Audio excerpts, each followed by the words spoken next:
Assalamualaikum warahmatullahi wabarakatuh. Perkenalkan, nama saya Ahmad Bayhaqi dari kelas 10 TKJ, ingin melanjutkan pembahasan tentang biografi para ilmuwan matematika. 5. Thales. Lahir di Yunani 624 sampai 546 sebelum Masehi. Thales adalah seorang ahli filsafat pada zamannya. Seorang ahli filsafat mempelajari matematika, astronomi, fisika, dan ilmu pengetahuan alam.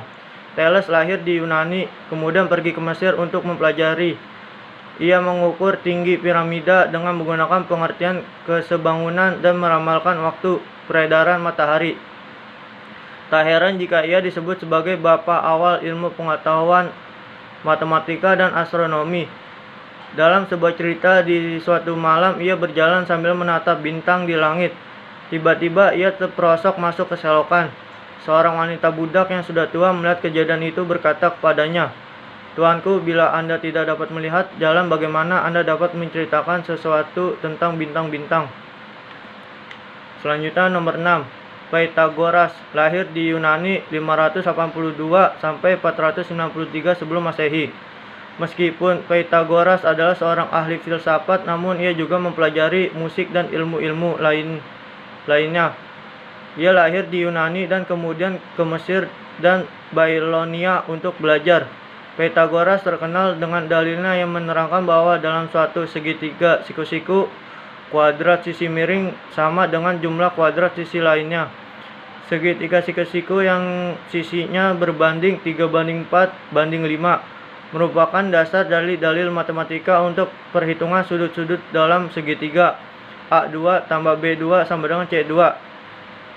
Dan pertama kali digunakan oleh para perentang tali di Mesir untuk tanah dengan tali-tali bersimpul.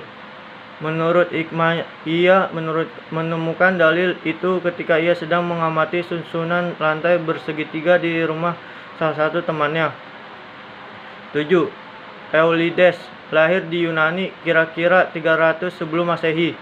Eulides menulis 13 jilid buku tentang geometris. Dalam buku-bukunya ia menyatakan aksioma atau pernyataan-pernyataan sederhana dan membangun semua dalil tentang geometri berdasarkan aksioma-aksioma tersebut. Contohnya dari aksioma Eulides adalah ada satu dan hanya satu garis lurus di mana garis lurus tersebut melewati dua titik.